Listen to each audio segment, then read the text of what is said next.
On this episode of the Young Pioneer Podcast, we've got a two-parter for you. First, we'll interview YPT's newest staff member, Morgan Bourven. Then we'll continue with part two of our Horn of Africa series, featuring an interview with our local tour partner in the unrecognized sovereign state of Somaliland. And we've got some updates on our upcoming tours to Mali, Burkina Faso, and Angola. All this and more on this episode of the Young Pioneer Podcast. 저선조항 방송입니다.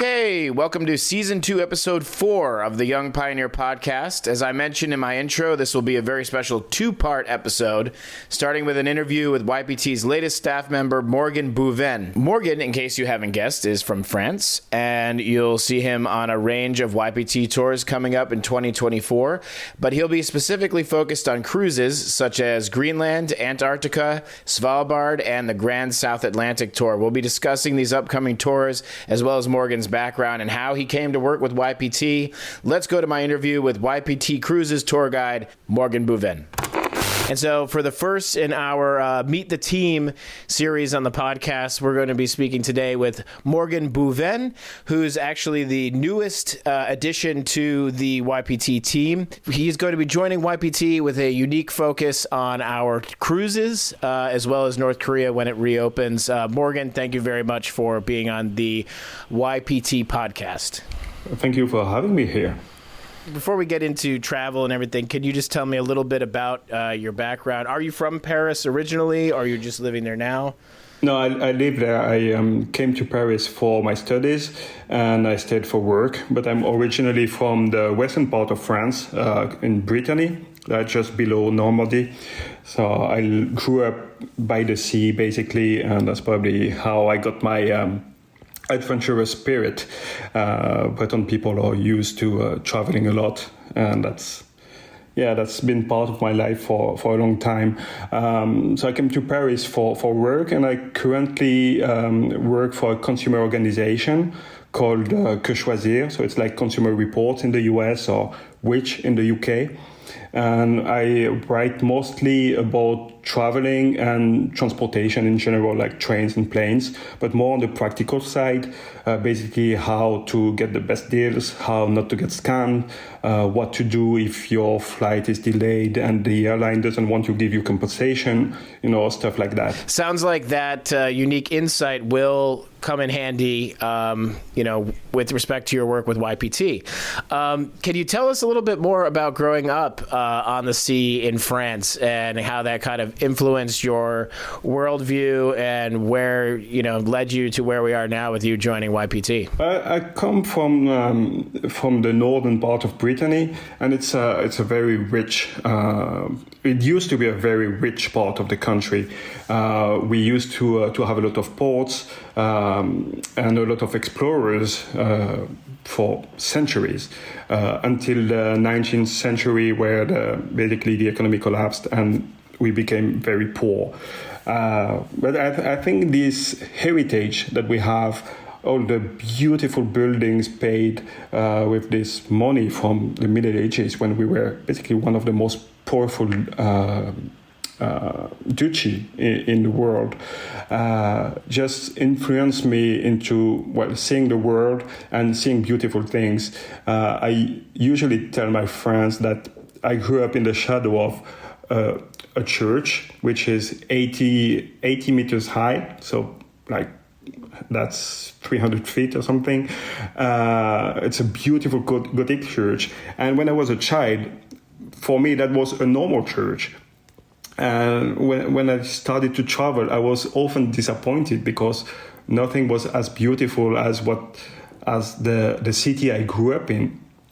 And I guess I just try to get to more places, to find again this inspiration, this awe-inspiring landscapes and architecture, just to see beautiful things, basically. So for a while, I was traveling in Europe, going to different cities. I remember the first time I came to Paris, I was very disappointed in Notre Dame because it was so small. And yeah, I just decided just wanted to travel, to see the world, to see beautiful things. And then, of course, as I grew up and matured, I realized that traveling was more than that. It was also meeting the people, discovering new culture, and making friends all around the world, and just expand your views of the world and your mind. But yeah, when I was a child, it was basically I just wanted to see beautiful things. And so what was your first big trip abroad, whether it was with your family or by yourself or both? Because like for me, I took, my mother's a travel agent. So when I was pretty young, we went to Ireland and England and such, which were, to me now it seems like very sort of pedestrian type travel. But at the time it was very formative. So did your family travel while you were growing up, or were you involved in boating on the seaside? So I did some boating when I was a child because everybody did back then. We had boating classes, but I was never really into boating. I guess I'm more a land guy. My first trip abroad. Well, my first family trip abroad was in Spain when I was a child. I don't remember much except that we almost died because we rented a car and the brakes failed, and we almost just fell from a cliff. So I almost died there, and that's basically my first memory ever. Then I think the most formative trip I took back then was a middle school trip to London. I went there for 2 weeks, spent 2 weeks in a British family. They didn't speak French at all, so I had to practice my English, and I got to know how other people lived. And I guess that's the difference. That's the reason why this trip was so important to me, is because I was really in a family and I saw really that people abroad live differently. I was very young and naive back then. It wasn't just about seeing things, it was also living in a different country. And that trip probably shaped me a lot. How was your reaction coming from France to British cuisine? Because, I'd be remiss if I didn't point out that the world's top restaurants are in London, but none of them are British cuisine. Yeah, back then, like I said, I think I was 13, so I didn't care much about food. Basically, you just gave me fries and cakes, and that was it. That was good enough for me. Since then, I went to the UK several times, and London is actually one of my favorite cities for the atmosphere, for the cultural scene. I have to say that the British cuisine never managed to entice me. I'm trying to be politically correct here. I don't want to offend anyone. But yeah, I think even UK folk they'd admit it too. I've been to London several times. I never went for the food. That's all I'm going to say. So but sometimes a meat pie and mushy peas can hit the spot. Yeah, that's true. And they have good beer. And great beer, yes, absolutely. Absolutely great beer. Come for the pub scene, 100%. So what was, I guess, your first YPT, either trip with YPT or YPT style trip, a place that to your average traveler who maybe, likes to just go to all-inclusive resorts and things like that? Well, my first trip very far away, so outside of Europe and alone, was in Japan, which for YPT customers may seem very easy to go to, but Back then I was 20 and never traveled very far.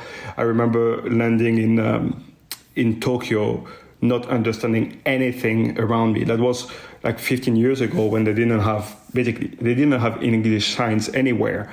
I was kind of lost in translation and thought, what the hell am I doing here? But after this 10, 15 minutes of just wondering if I had made a huge mistake by going there alone, I just decided to be brave, got out of the airport, and then everything went perfectly for the next 2 weeks, where I was basically walking around the country. My first YPT trip was several years later. It was actually a double trip because I went to Tibet and North Korea back to back. So first to Tibet, and then we took the train from Lhasa to Beijing. I had 6 hours stop, and then Beijing to Pyongyang. It was like 72 hours on the train. What got you interested in Tibet as a travel destination? I love Tintin, the comic book character from Hergé, and Tintin travels a lot. When I was a child, I wanted to be like him and, and travel a lot also. And with a friend, we thought it would be a good idea for a blog to go to the same places he went to. And since Tintin in Tibet is my favorite album, I decided to go there.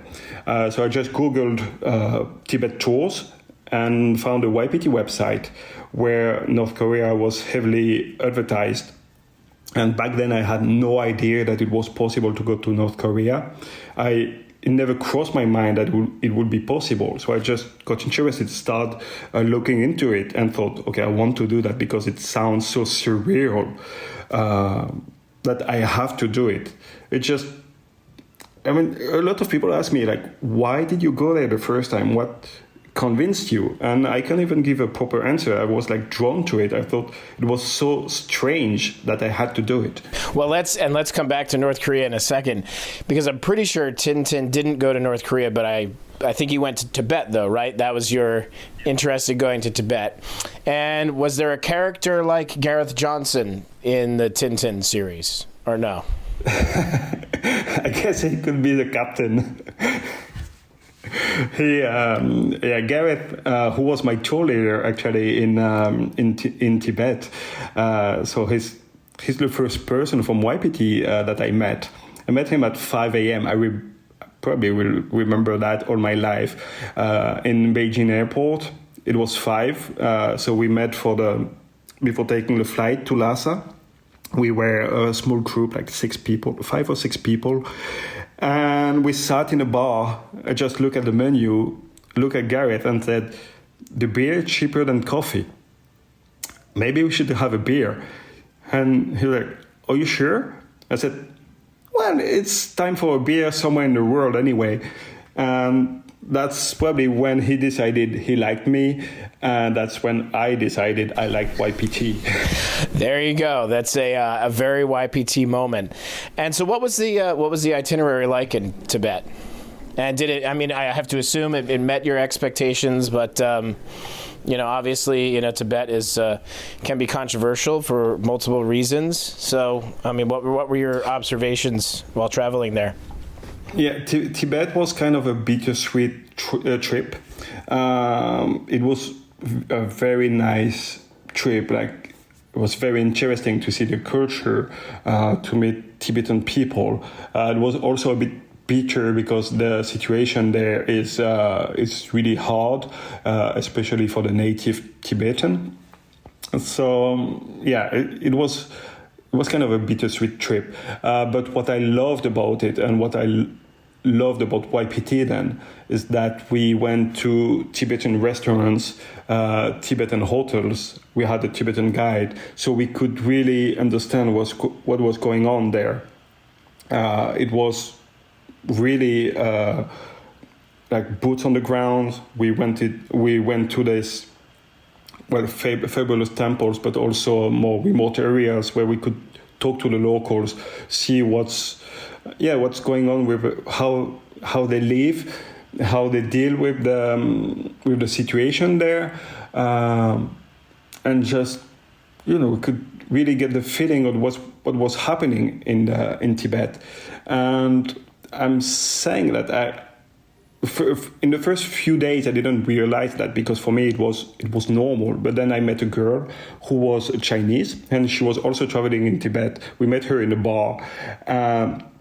We started to discuss about our feelings, about what we experienced in Tibet. And while we were talking, she told me that she didn't have the same feelings that I did, and she felt like she didn't experience the same trip that I did. Like she was traveling in a totally different country. And the reason is that she went to Chinese restaurants, Chinese hotels. She had a Chinese guide. So basically all she was being told was totally different from what we were being told by our Tibetan guides. And that's when I realized that YPT was a different travel agency from the others. They go to controversial places. They go to sometimes how to travel to places, but they always want you to learn, and not only to see, but to learn, to experience, to engage your brain when you're traveling. And that's pretty rare, I think, and that's why I'm delighted to be able to work for YPT now, to be part of this.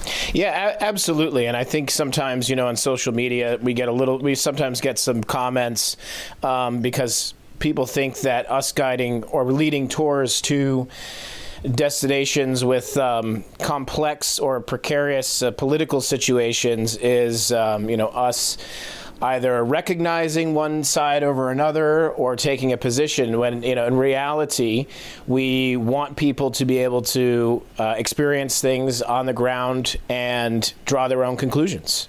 And that's why we do it. And speaking of drawing one's own conclusions, so after Tibet, it was on to North Korea. Tell me about that. The most positive thing I experienced in North Korea was the people. And that's something I've tried to explain to a lot of people since then. Like everyone who knows I've been to North Korea asks me the same question. Like, how are the people there? Because all the news we get from North Korea are basically bleak. Like, it's about missiles, nuclear program, camps, repression, etc. And we never talk about the people there. And we get this impression, like, not focusing on the people, the news give the impression that the people are just zombies, basically, or ants. And I got that a lot from my friends, from people I know. They were telling me, like, how are they? And I said, that's a stupid question. Like, what do you mean, how are they? They're like us. They're human beings. They have dreams. They have hopes. They laugh. They cry. They make jokes. They go to karaoke. They're exactly the same as we are. But yeah, the North Korean people, they are very friendly, very welcoming. They try to make sure you're having a good time. So I think that's the most important thing to emphasize on the trips we are going to do next year, hopefully when it reopens, that we are not going there to see a system. It's not dark tourism. Going to North Korea is not dark tourism. It's just going to a strange place and meet like fabulous people, like very friendly people. I think it's probably the same in other countries like Syria, Afghanistan. We get such bad news from there all the time that we forget that people actually live there and are happy to see us, and that we can make a positive change when we go there. Yeah, absolutely. I mean, of course, I think we probably, even just from talking with people in France or, me here talking to Americans, oftentimes I've said that I've actually received probably some worse treatment and worse reaction from Americans who found out that I've, worked in North Korea and been involved with a company that does tours in North Korea. Then a response from North Koreans to me as an American visiting the country. That's why I think DPRK tourism is very important, because when we're, looking at the prospect of war, potential conflict on the Korean Peninsula, making sure that everyone who lives on both sides of the DMZ are humanized is a very important thing. And I think that YPT plays an important role in that by leading these tours. And to your point, I'm looking forward to seeing you there if we don't meet in person before that, seeing you there hopefully next year when tourism resumes. So I think, though, before that, you have some exciting tours coming up. You're going to be taking the lead on some of our cruises to Greenland, Antarctica, and I think our inaugural, is it the Grand South Atlantic Tour? Do you want to tell us a little bit more about that? So I'm going to work to try to expand the scope of the cruises that YPT offers. Until now, we basically had one cruise per year, one to Greenland or one to Antarctica, and then we just switch from one year to the other.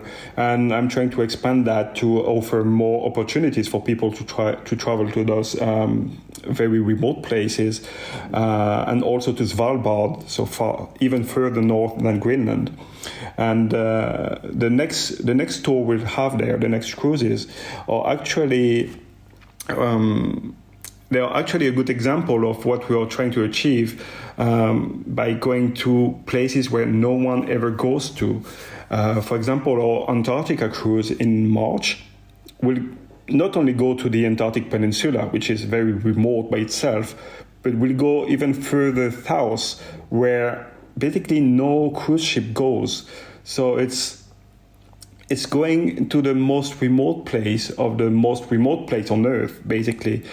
For days on end, we won't see any other ship, we won't see any other tourist, and we'll just land on ice shelves, visit places where maybe 10, 20 people in the last centuries went to. So it will be a very, very exciting trip. We'll see a lot of pristine and untouched landscape. We'll see a lot of wildlife. I've been to Antarctica twice now, and the most impressive thing there is the wildlife. It's everywhere. It's thriving. We have thousands upon thousands of penguins. We have whales, orcas, seabirds. Like, contrary to what we may think, Antarctica is just not a big ice cube. It's a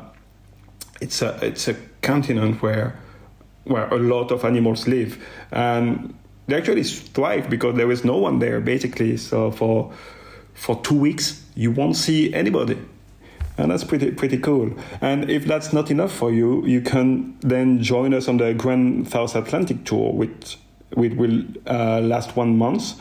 So right after the Antarctica cruise, and we'll go to some very, very interesting places like Tristan da Cunha, which is an island part of the British Overseas Territory.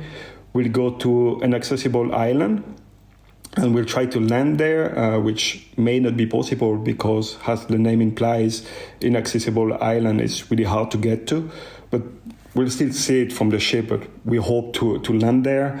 We'll go to St. Helena's, where Napoleon Bonaparte died after being in exile for several years.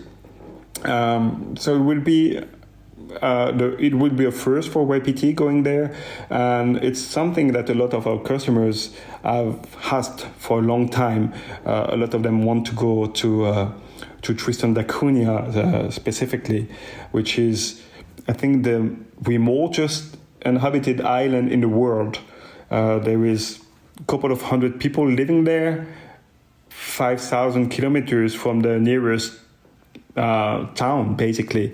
So for 1 month, the biggest city we'll see will be 4,000 people, and that will be at the very end of the trip in Cape Verde, because the ship will leave from Ushuaia, so from the Antarctic waters, and will go all the way to the north to Cape Verde, where we'll see tropical and subtropical fish in the water. So this will be the trip of a lifetime, like really crossing the ocean, like people from yesteryear. See places where almost no one went to. See a lot of wildlife also, like whales, orcas, seals, penguins also living on those islands.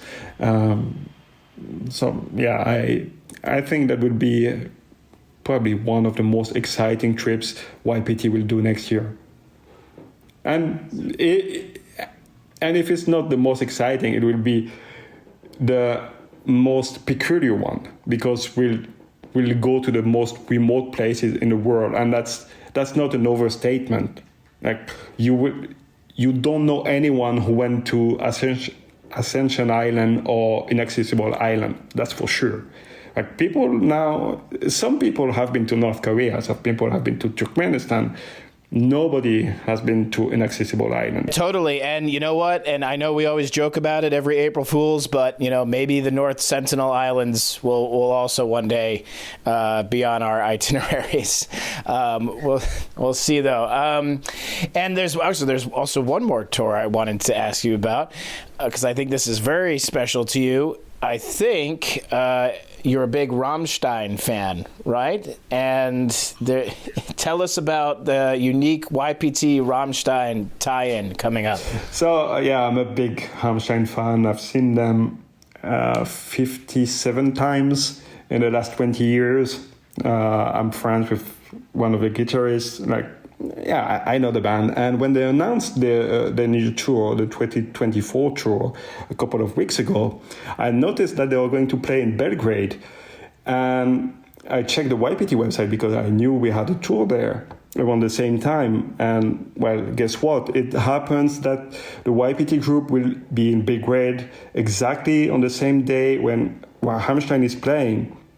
So as a longtime fan, I'm a member of the fan club, and I managed to get some tickets from the pre-sale, some tickets from the best category right in front of the stage, so that people who join us on the tour can be able to experience this incredible live show that we'll have in Belgrade.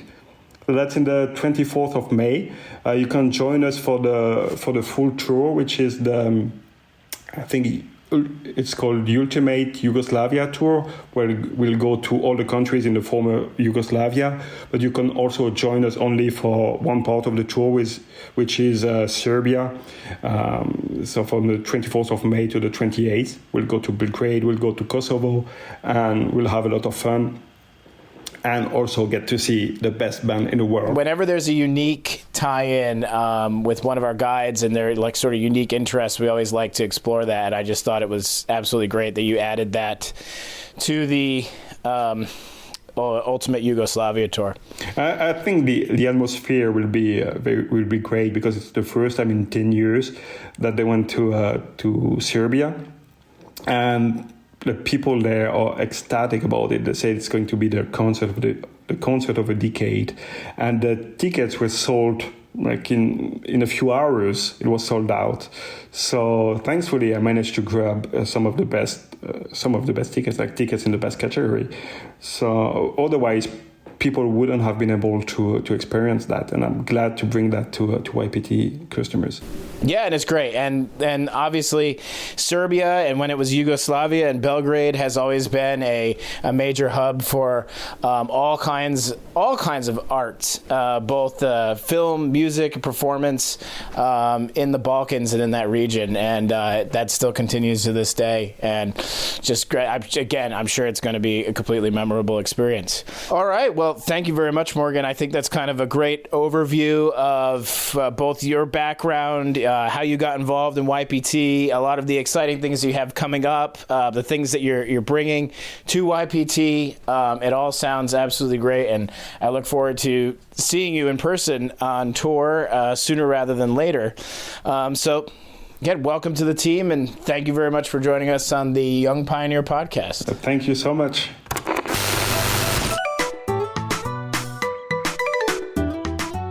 And that was our interview with YPT's newest tour guide, Morgan Bourven. As our listeners know, we've been rolling out a multi-part interview series recorded in the field during our most recent Horn of Africa tour. Last episode, we heard my interview with our local tour partner in Djibouti. And from Djibouti, the Horn of Africa tour headed on to the Republic of Somaliland, which happened to be celebrating its Independence Day on May 18th. So, Somaliland, maybe you're unfamiliar. I have to guess, though, that our listeners, if you're listening to this podcast, you're probably not totally unfamiliar. But with it being an unrecognized state, Somaliland is what I would call a classic YPT locale. So if you're unfamiliar, I'm going to just give a little bit of history. Somaliland sits at Somalia's northwest tip on the Gulf of Aden. Ruled for centuries by several successive sultanates, 6 leading tribes signed a protectorate agreement with the British in the late 19th century. In 1960, the British government agreed to grant independence to British Somaliland so that it could unite with Italian Somaliland to the southeast, known today as Somalia, and form the Somali Republic. Unfortunately, it was not entirely smooth sailing from there. In 1969, the Somali army seized control of the Somali Republic in a coup led by General Mohammed Ziad Barre, who ruled for 22 years until his government collapsed in 1991. During the 1980s, Hargeisa, today the capital of Somaliland, was a stronghold of anti-Barre opposition, so much so that Barre leveled the majority of the city with a brutal airstrike in 1988. Accordingly, after the fall of Barre's government, northwest Somalia declared independence, creating the Republic of Somaliland. Despite several failed iterations of its own central government in Mogadishu, years of civil war, and an insurgency by Islamic extremist group Al-Shabaab, the government in Mogadishu has continued to claim Somaliland and regard its independence as illegitimate. Nevertheless, Somaliland has developed well in comparison to Somalia in the south. It has had 5 democratically elected presidents. Its capital, Hargeisa, is well developed and safe to walk freely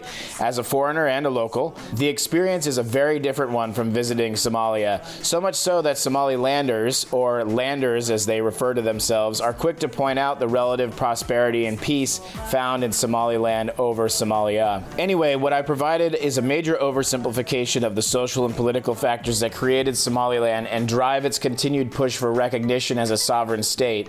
So I did have a few minutes to speak with our local guide Guled Hassan about the region's history and his hope for the future. Please note that I was joined by frequent YPT traveler Luigi De Stefano, who jumped in on the interview to ask some questions of his own as he was recording his own podcast, which you should also check out. Anyway, here is my interview with Guled Hassan about Somaliland, recorded during our recent visit to Hargeisa during the 18 May Independence Day celebrations.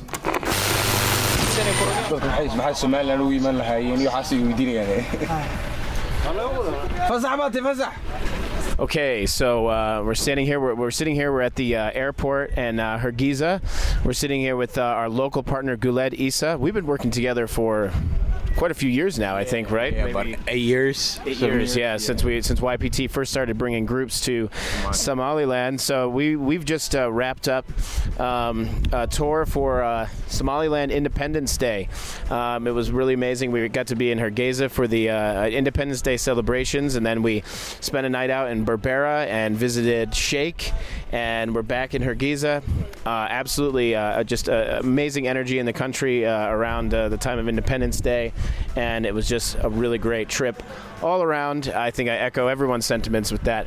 Being in Somaliland for Independence Day, there's sort of a level of patriotism and pride in the country that I don't know, I probably haven't seen being at various Independence Day events across the West or even in my own country. Can you explain why some people from Somaliland, is it Somalilanders? How do we say? Well, I call them Somalis, but they call themselves Landers. Landers. Yeah. So can you explain why Landers are so patriotic? Why the 18th of May is so special to people from Somaliland? So as we know of this part of Somalia called Somaliland, the North region was a British colony. So the British left here on June 26th, 1960. So we got our independence once, so if we wanted to become our own country, we could have. But then we decided to join Somalia and to make the greater nation of Somalia, and that really worked well until it didn't. And in 1991, 18th of May, people decided to gain their independence again from Somalia, which once they lost it in 1960. That's why it's so big, because people were once independent, then they got captured again. Well, they got themselves captured, and then they wanted to get freed again.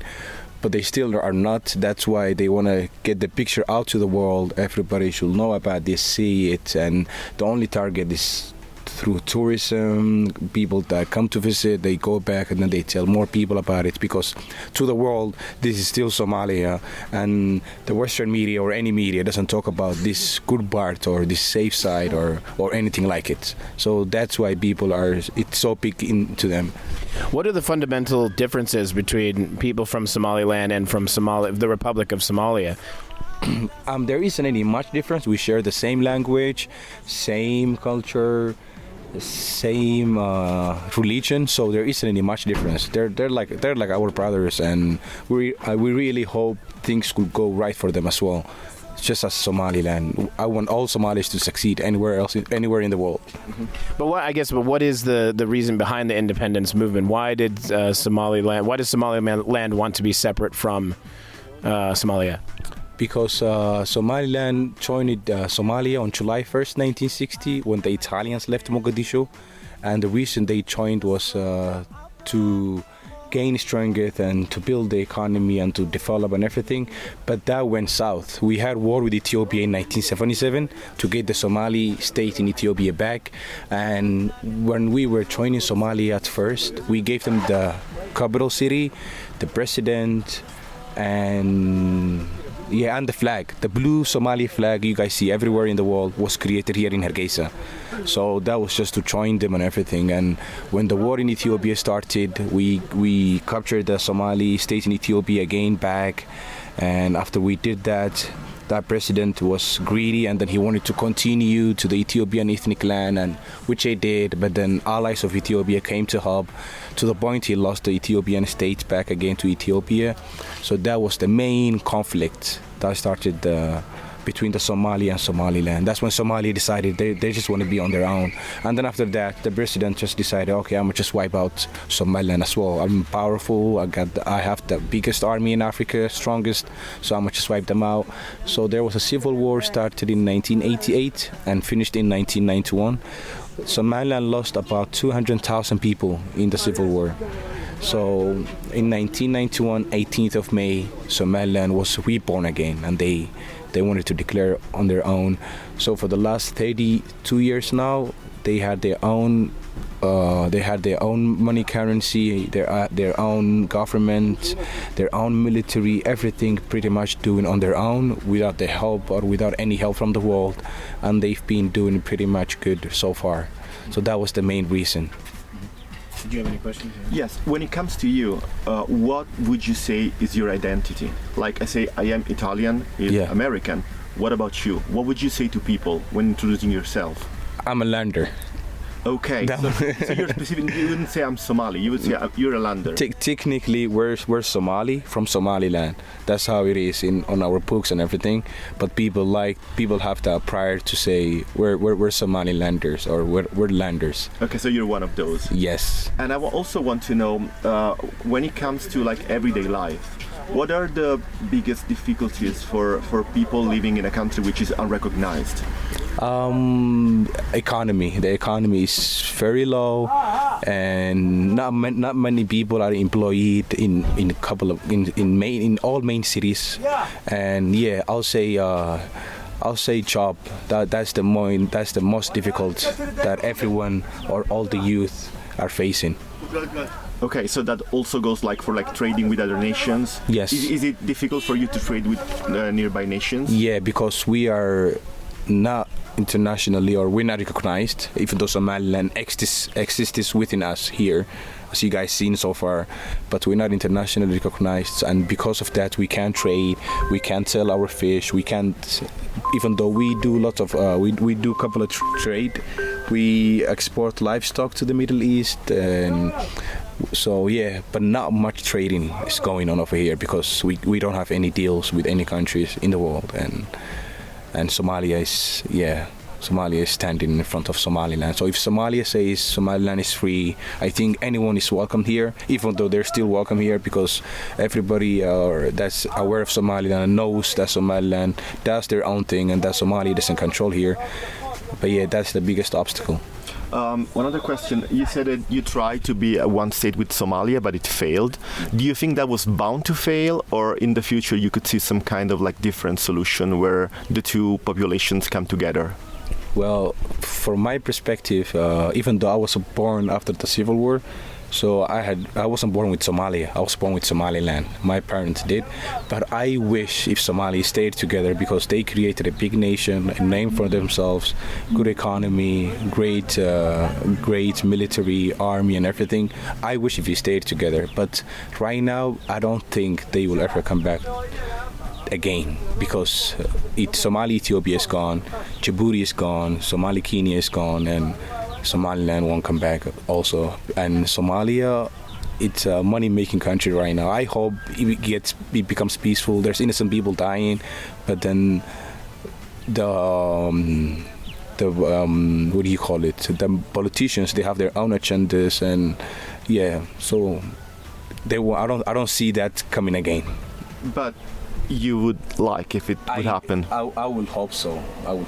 But it's gonna take long because Somaliland has been doing their own thing for 32 years now. There's a lot of people that lost people and everything. So even though we, like Somaliland, forgave all that, they just wanna proceed. But it will be nice to see one day again them together and form a nation.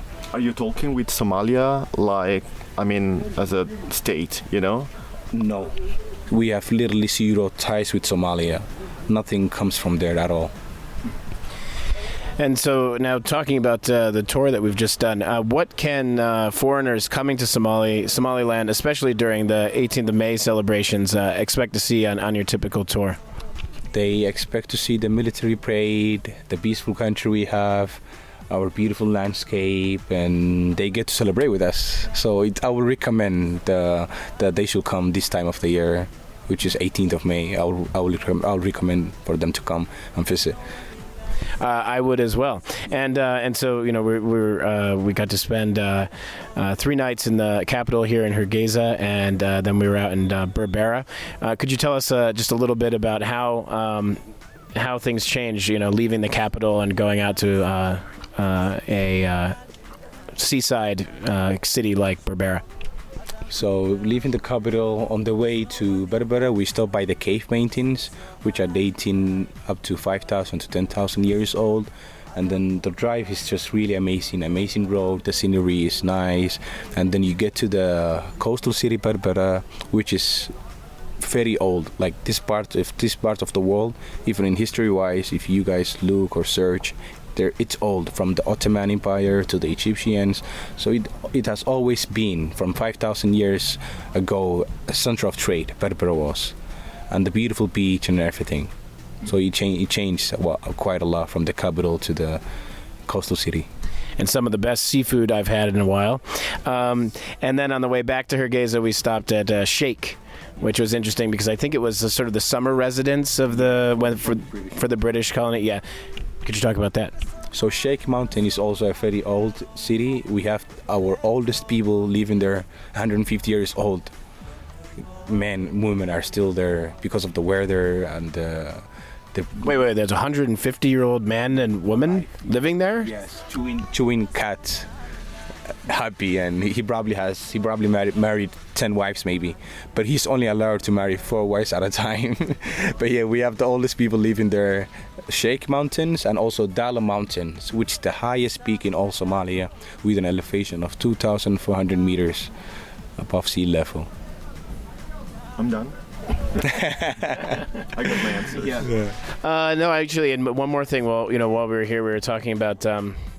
Because I think a lot of, just for YPT's listeners, they were curious about what's the situation like between Somaliland and Puntland, which I think is also a partially recognized territory right next door. And I think there maybe, just in time for the 18th of May celebrations, there was an attack or something from Puntland. What's the situation with that? So Puntland is a state in Somalia.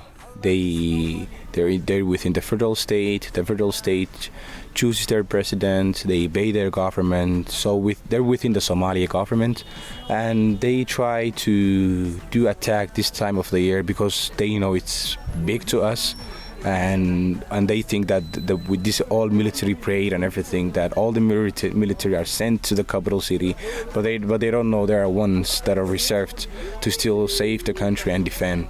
So that's their own agenda is just to cause trouble and manipulate the peace that we have within here. But that's about it. Yeah. Well, we certainly didn't see any repercussions where we were. It was totally peaceful and an amazing experience. So thank you very much for having us, and I really appreciate it. Yeah, you guys are welcome. Thank you for visiting. Hopefully more people come to visit. You guys are always welcome. Thank you. Thank you. And that was our interview with our local partner in Somaliland, Guled Hassan. From Somaliland, it was on to a very different but also classic YPT destination, Eritrea, often referred to as the North Korea of Africa. I'll have our interview with our local partner in Eritrea for you on our next episode. Quick hits. Yes, we're still waiting on word about North Korea reopening for tourism, and we will notify travelers immediately of any updates. In the meantime, if you head over to youngpioneertours.com, you can see we've got a wide range of international tours coming up. Some of those that we're most excited about are our Mali and Burkina Faso tour coming up in January, which are two of West Africa's most historically rich and rewarding destinations, and can easily be combined with our Algeria and Mauritania iron ore tours. We're also heading back to Angola for the largest carnival party in Africa. With the recent change in its tourist visa policy, Angola has become a much more accessible and less expensive destination, and it's quickly becoming a favorite with YPT travelers. That's not all, though. We've got Socotra, Yemen mainland, and an Albania tour exploring the remnants of its communist era, Sao Tome and Principe, and so much more. Remember, Ibn Battuta dictated the Rihla after a lifetime of traveling Africa, the Middle East, Central Asia, and China, mostly on camelback. Luckily, the odd camel ride is a novelty in most places these days, and we have the luxury of air travel to get you to all of these destinations a lot quicker. Head over to youngpioneertours.com and drop us an email about which tour most interests you. I'm Justin Martell, and this has been another episode of the Young Pioneer Podcast.